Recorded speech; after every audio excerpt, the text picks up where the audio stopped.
قسم دی پر سهار او پر لسو شپو او پر جفت او طاق او په شپې چې کله هغه تیریږي آیا په دې کې د کوم هوښیار لپاره داسې څه قسم شته چې ور باندې باور وکړي؟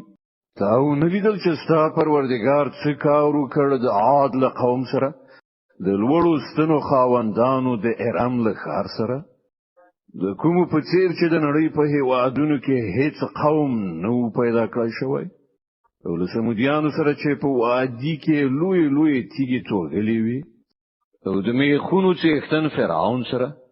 دا هغه کسانو چې د نړۍ په هیوادونو کې ډیره زیاته سرکشي کړې و او په هغو کې ډیر زیات فساد خور کړی. په پای کې ستا پروردګار په هغو د عذاب دره راکوزه کړه. حقیقت دا دی چې ستا پروردګار په څارنځي کې دی، خو د انسان حال دا دی چې د هغه پروردګار کله هغه په ازمایښت کې واچوي او هغه ته عزت او نعمت ورکړي، نو هغه په تکبر سره وایي چې زما پروردګار زه د عزت خاوند کړم.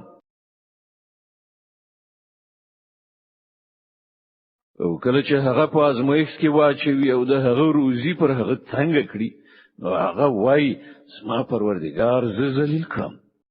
هیڅ کله نه چې تاسو ګمان کوئ، بلکې تاسو له یتیم سره د عزت چلند نه کوئ او مسکین ته د خوړو په ورکولو یو بل نه هڅوئ او د میراث ټول مال په یو ځای راغونډوي خوري او د مال په مینه کې په بد توګه اخته یاست.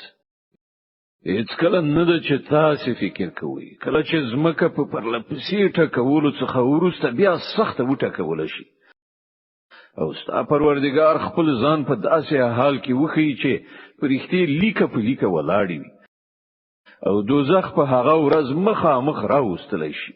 په هغه ورځ به انسان وپوهیږي او په هغه وخت کې د هغه د پوهېدو څه ګټه؟ هغه به وایي افسوس ته زما په حال چې کاشکې ما د خپل دغه ژوند لپاره مخکې څه خبره کړې وای. بیا په هغه ورځ چې الله کوم عذاب ورکوي، هغه سي عذاب ورکوونکی به بل څوک نه وي، او الله چې څنګه تړل کوي هغه سي تړونکی به بل څوک نه وي. لبلا پلو ویل کیږي اے ډاډ نفس انسانا، زه د خپل پروردګار لوري ته په داسې حال کې چې تل خپل غوړه عاقبت نه خوشاله او د خپل پروردګار په وړاندې غوړې ورننوزه زما په نیکو بندگانو کې. ودخولي جنتي او ننوزه زما جنت ته.